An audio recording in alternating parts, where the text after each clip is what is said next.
Welcome to the first episode of COVERSE, the podcast. We'll be shining light on the best stories and storytellers in the insurance industry. My name is Sarah Abdelwahed, and I've been in the insurance industry for a little over 7 years, having worked both in claims and the marketing side of auto insurance. Today, we have Whitney Carpenter with us. She is the Regional Vice President for SIAA. Whitney, do you want to tell us a little bit about your experience and how you got into the insurance industry? Yeah, I'd love to. So my journey starts like a lot of people who get into the insurance industry on accident. I started out as a teacher, so I went to college and got my bachelor's degree in English and was a teacher for several years, and then met a lady who was running the flood unit for the NFIP at Marsh and McLennan, and we kind of became friends, and she kept saying, I just think you need to come work for me. I think you would be great. I think you would love it. And I kept saying, no, no, no. And so finally I agreed, and it was the best thing that I ever did. So that's kind of how I fell into the insurance industry, if you will. Got it. Okay. It's crazy how it just kind of happens. Like you don't really expect to get into insurance, but it just kind of makes its way into your life. It really does. Um, and then how did teaching help you in your current role? Yeah, I think teaching has been really beneficial for me in my insurance career, especially when I'm constantly trying to educate people. I feel like there's a big gap where people are not as educated. I don't know that that sounds bad, but let's say don't have all the knowledge, right? If you don't have all the knowledge, it can make your current job more difficult. It makes, if you're an agent, you're trying to explain why they're seeing increases and things like that. If you're a good educator, it makes things a lot easier. So I think that that has helped me immensely in my career because I know all the different learning styles. I'm able to adapt to how different people learn the best or receive information the best. And so I can really tailor the way that I deliver information to them, and I wouldn't have that had I not been a teacher. And I think it also helps you to learn people's personalities because you're trying to deal with arguably some of the most difficult, because I had high school kids, I had middle school kids, and then I had 5-year-olds. So you have to handle them a certain way to be able to be effective. And I think that that can bleed over into your professional career as well. You've got to handle people and know how to work with them in the best way and be able to adapt. And I don't think I would have those skills the way that I do had I not come from a teaching background. So I think it has always benefited me and continues to benefit me. Oh, that's amazing. I feel like you really don't hear too many teachers transitioning from teaching to insurance. Yes. So that's amazing. Yeah, you're the first person I know who's taken that transition. So it's really interesting to see. Do you think that was it hard for you to leave teaching and go into a different industry? How did you feel doing it? Were you like nervous, scared? Yeah, terrified, absolutely terrified. I was leaving everything I knew. I knew what to expect. I knew what was coming next in my teaching career, but I was getting into something I knew absolutely nothing about. I knew nothing about insurance when I came in, but I've always had amazing mentors, and I've always been a lifelong learner too. So I think that me taking that and taking the initiative of my own learning has been beneficial also. So it takes something that's absolutely terrifying with a huge learning curve and makes it not as terrifying because you're taking active steps to learn. So I would get designations and study and find mentors to talk to and guide me through and help me learn as much as I could, as quickly as I could. And I think I will forever be learning about the industry because if you're the smartest one in the room, you're in the wrong room, right? So you've always got to be evolving and learning. And I think that that passion for being a lifelong learner really made it where it could be very terrifying and maybe not even have been successful to change Mhm. the story of that path. I think that's a really important thing. I think that's just important in life or whatever field you're in, just having that desire to learn and adapt to new things because technology especially is always Yeah. advancing. So especially in the realm of insurance, with AI coming about, self-driving cars, all of these things, it's just great to have that that passion for wanting to learn new things, wanting to adapt. So I think that's great, and that's really important to have. So recently, you've been sharing a lot on LinkedIn about the Keep Insurance In community, and particularly the daily morning office hour calls that are hosted. How have these calls evolved into a part of your daily routine? Wow. Yeah, that's a good question. I love this one. So I was at a weird place. I was kind of feeling like, where do I belong? Who am I in my professional career? What's my voice, all the things. I was just really struggling. And I was able to reconnect with Brett. She and I worked together in previous roles. And she was like, look, I want you to be a part of this community. I think that this could really help you find what you were looking for. And she could not have been more right. I mean, wow, it has changed a lot of things. One of the things I was really looking for was, what do I do in the morning to get my day started off in the right way, but to have it be Mhm, consistent? And that was something that I couldn't nail down. I was always getting into my email first thing in the morning, and then off you go, putting out fires all day long, and you never were actually intentional about what you were doing throughout the day. And that was my mhm, struggle. So having those morning calls makes me not open my email first thing in the morning, and makes me connect with people first thing in the morning, which has changed everything for me. So I get in there, we have these amazing conversations. And one of the things that I love is that we let it go wherever it needs to go that day. And so I mhm, may have a need where I'm struggling with something one day, or maybe Nick is struggling with something one day. And so we go that way. There's not a set, this is what we have to do. We let them take on a shape of their own, and they always turn into something really amazing. And every time I've come away with a tagline, I guess, if you will, for something that we've talked about that carries on through that day for me, but also becomes something that I think about every day. So one of them is to cast a shadow every day. So every morning I'm reminded that one of my jobs for that day is to cast a shadow, no matter how big, no matter how small. One of them was drop the rope. So drop the rope when you're trying to fight the universe against things that you can't control and it's just consuming you. Just drop the rope and walk away and really mhm. focus on what you can control. And then the most recent one I had was just send it. And that's kind of like a dirt biking analogy, if you will, when you get out there and they want you to just send it, just go do the jumps, just do it and don't be afraid. So that one has Mhm, really been ringing true for me over the past couple of weeks, is especially with my social media posting and trying to put myself out there and find my mhm. authentic self. Just send it has Yeah. really helped me. And I would not have any of that had I not joined the Keep Insurance In community and had I not been attending those things in the morning. So completely transformational for me. And then it's also helped me to add a few more things to my morning routine that have just really, really, really been beneficial. Oh, that's so good. I'm so glad to hear that it's helped you significantly. That's amazing. It's always hard, I feel like, trying to get yourself into a routine and figuring out like what can I do. So I'm glad that that's helped, and I think that's a perfect segue into the things you've been sharing on LinkedIn. You recently about Keep Insurance the Keep Insurance In community, and particularly the what so yeah, so pretty much, can you tell us a little bit more about what the Keep Insurance In community has been doing and your involvement in it? Yeah, so as I mentioned, Brett kind of brought me in. I was definitely Mhm. looking for, where do I belong? How do I connect? So I would really encourage people who are feeling that disconnect, maybe who have been laid off recently, or who just are looking for a place to belong and connect with people. Find this community, join the community. You're definitely going to be glad that you did, because for me, like I said before, it really changed everything and put me on a really positive trajectory where I'm able to find my voice. What is my personal brand? And you have people to talk with and network with.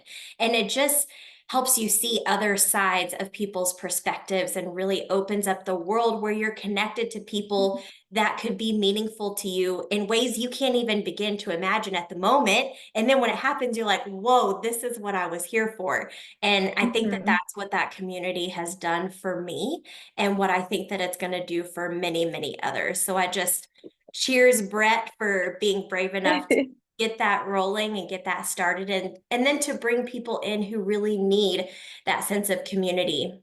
I feel like that Mhm. is a struggle post COVID, is how do we stay connected with other people? And this is the perfect way to do that with like-minded insurance professionals, Yes. especially for those going, how am I supposed to do that? And I was one of those. I would see people on LinkedIn and I would love the stuff that they're posting, but I was like, how do I connect? How do I get in with people that are doing those things so that I can learn too?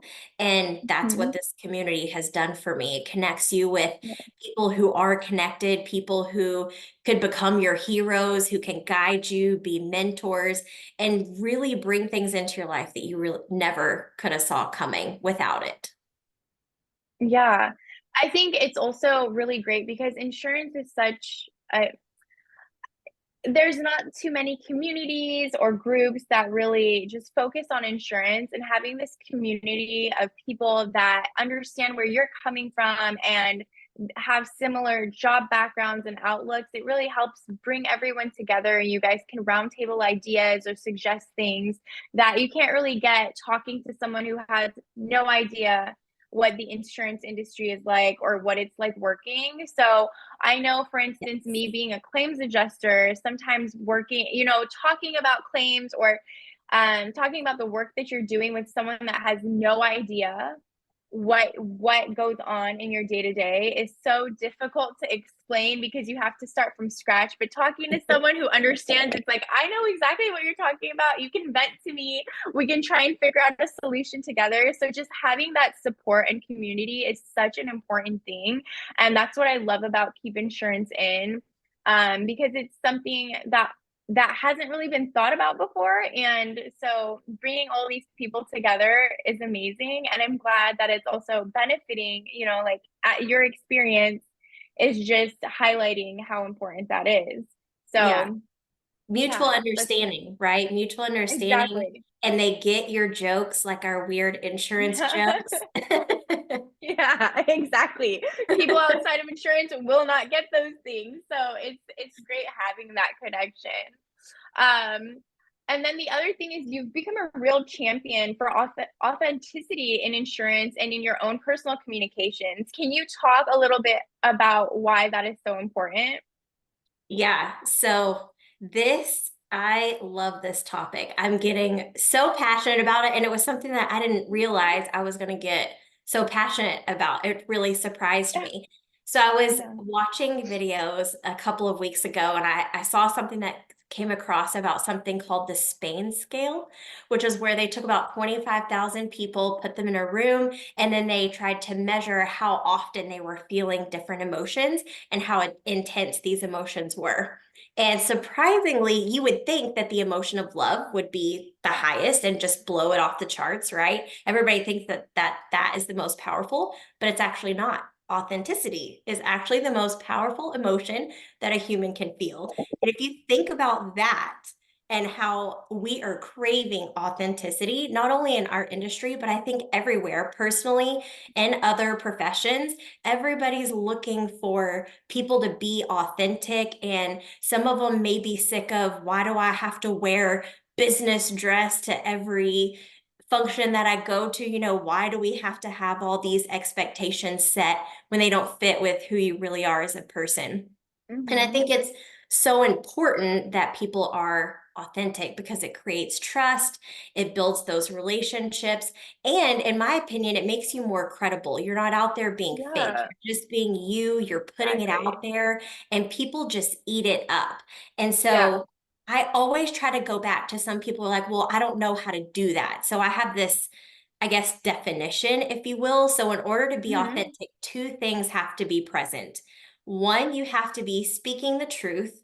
And two, arguably more important than the first, is you have to actually believe what you're saying. And if you can do those two things, you're going to be being authentic. And then I think it's Mm-hmm. fun to throw in little fun things that make you you, kind of like a signature thing, if you will. Yeah. And I also like to use kind of like an analogy of a person riding an elephant, and this is going to sound a little weird. So just go with me here, go with me. So think of the person as your intellect. Okay. So all the things that you think, it's supposed to be this way, it's supposed to be that way. So really your intellectual being, if you will. And then the Mm-hmm. elephant is your emotional, your true authentic self. So if you're on this elephant and your intellect is telling it to go one way, but your authentic self wants to go another, it's going to be a constant battle and it's never going to be right. But if you're Mm-hmm. aligned completely, it just goes so smooth and you can navigate through and everything is aligned and it works and it feels real.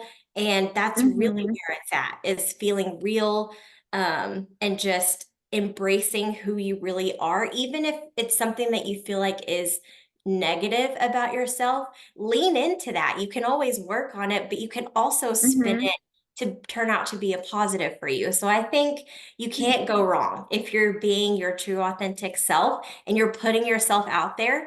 People are going to be drawn to that more than some perfectly polished, everything is exactly right video that's Right. put out there. People are always going to go to somebody that's being real and just sending it. If Yeah, and I agree. And I think the biggest hesitation to being authentic is people are just worried about what other people will think. Or like, oh, I might not come off as professional, or I might Yes, not come off as this like, you know, perfectly fine-tuned polished. person. Yeah, perfectly polished personality. I think especially in high executive roles, especially, they're afraid to be their authentic self because they don't want to, they don't want to portray this person that isn't professional or, up to this standard, but Yeah, really who really justifies that standard, right? Like it's just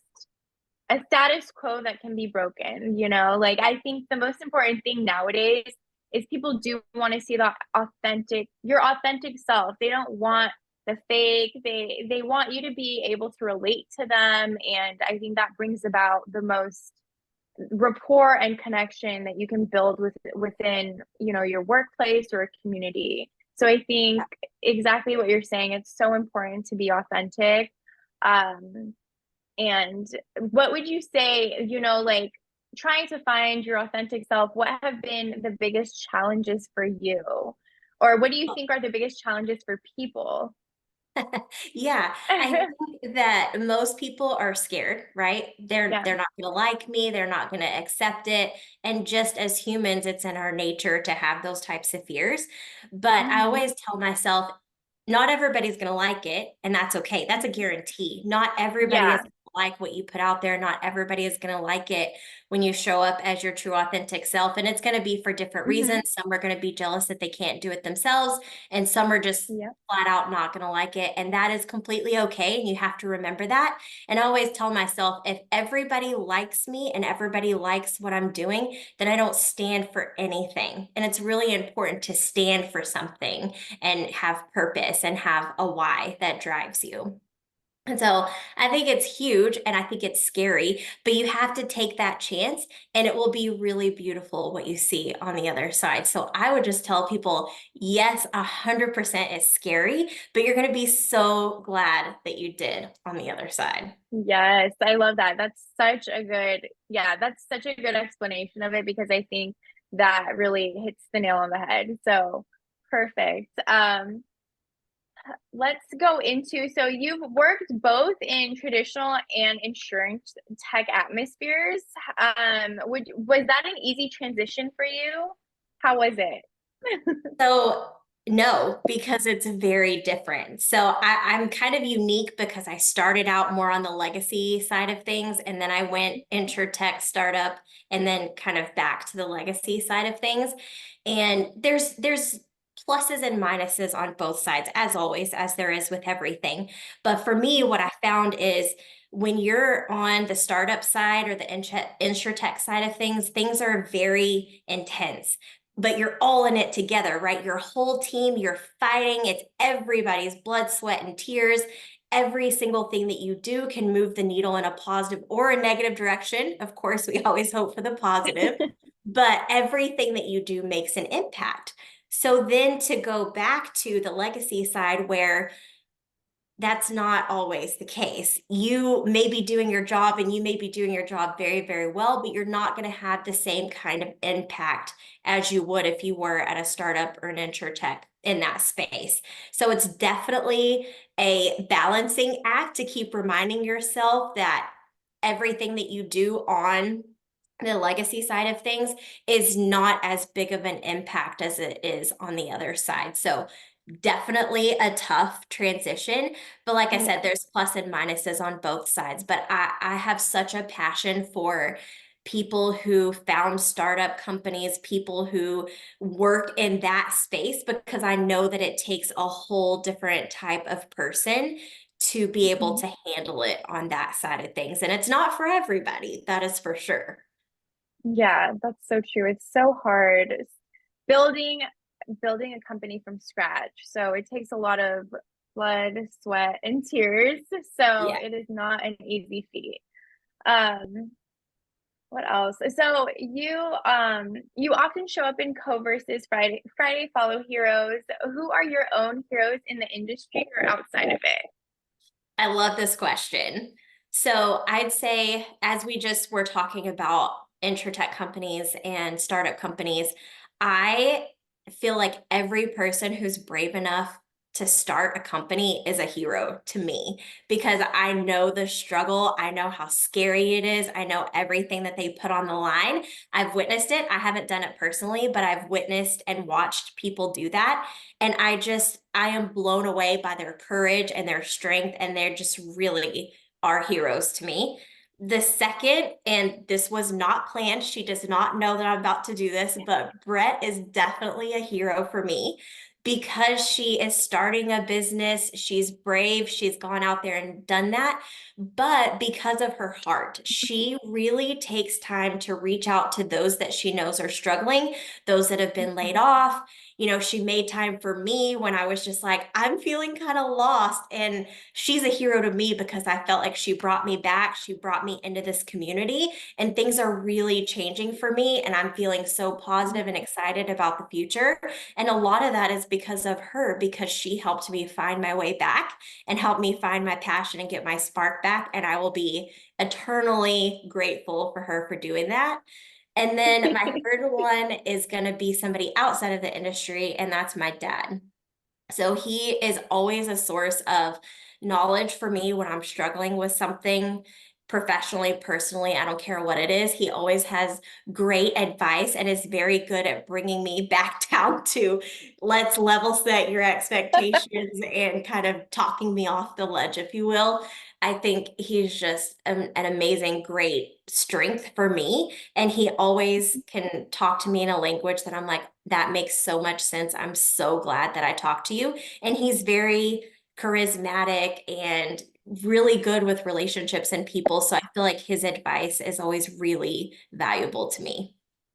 Aw, that's so sweet. I love that. um, and going into 2024, what advice can you offer to insurance professionals who feel like they are missing a sense of community or fulfillment in their current role?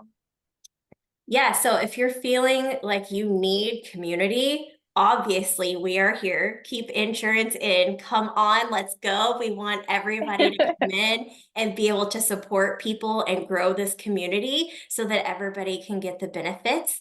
So if you're laid off, if you're just kind of feeling like you need that connection, reach out. And then I'd say too, you can do that on your own too. So if you feel like this community may not be the perfect fit for you, find people on LinkedIn that are doing what you're wanting to do or that are inspiring to you, Mhm. and then try to go to the places that they go. You know, find people that you feel like you can connect with and then get plugged in with whatever they're doing.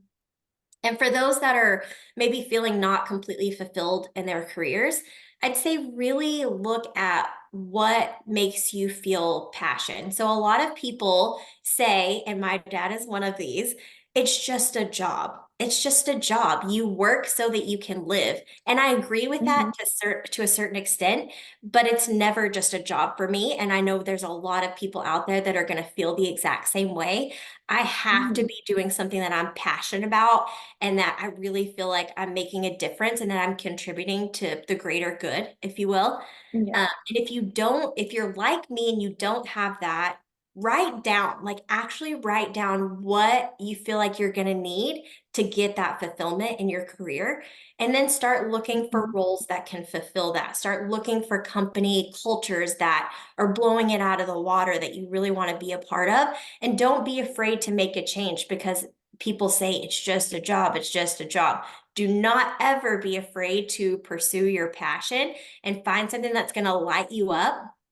Because what Mhm. I've found is you can't separate, or I can't, maybe somebody can. And if you can, I would love to have those tips on how you do that. But I can't separate my personal life and my career. They just intertwine. And so if I'm having a bad day at work, it's going to carry over. If you're feeling unfulfilled at work, it's going to carry over. So don't ever be afraid to make a change for the better for you because it's going to Mhm. benefit your family as well. And I just think you can't go wrong when you're looking to find a career that you have passion for and that really lights you up on a daily basis. Who wants to work for 30 years for someone and not have that and just, oh Yeah. my gosh, robot every single day? That's no fun. You want to be able to look back and say, yes, I had an amazing, personal life, but look at what I also did professionally and have that fulfillment there. I think it's so important.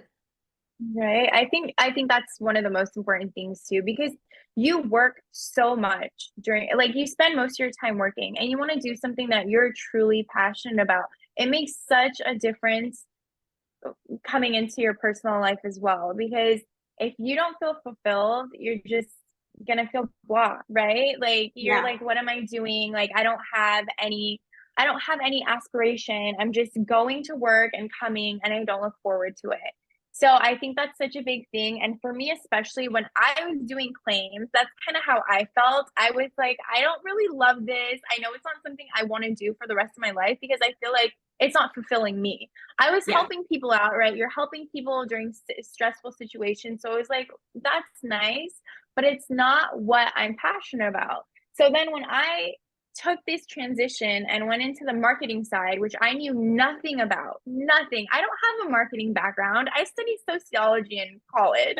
So like I was like, I have no idea, but it sounds interesting. I love talking to people. I love building rapport. I love the creativity that comes with marketing. And once I stepped into that, best decision I've ever made. Like, Yeah. I feel so much more fulfilled. It was scary. And I was like, what if I am horrible at this? What if I don't, don't grasp it well? But no, even though things are scary, you just never know how good it can pan out for you until you take that step. And I think that's the biggest thing. People just get really comfortable. And I know this working Yes. in claims, especially, so many claims adjusters are like, I hate my job, I hate my job. But then try and do something that you actually enjoy, whether it's like getting a promotion, going into a supervisor position, going into underwriting, or whatever that transition might be. You just never know how great it can be until you try it. And what's the worst? Like, you go into a new position, you really don't like it, you can either go back or try something else. It's Exactly. kind of just, it's a stepping stone for yourself. So I think that's such Exactly. a important thing. You do need that sense of fulfillment because it makes such a difference in your life. And it really does transition into your personal life, and you want to make sure that you're having a happy and fulfilling life, right? So Yes. I think that's such an important thing to end on, especially. So that was really Yes. great. Yes, thank you so much for taking the time to speak with us, Whitney. You've been a great first guest. Um, And thanks everyone for joining us today. Don't forget to follow Coverse on LinkedIn and stay tuned for future episodes. Yes, thank you, Sarah, so much. And come on, everybody, find the community you want to get connected. I promise you will be glad you did.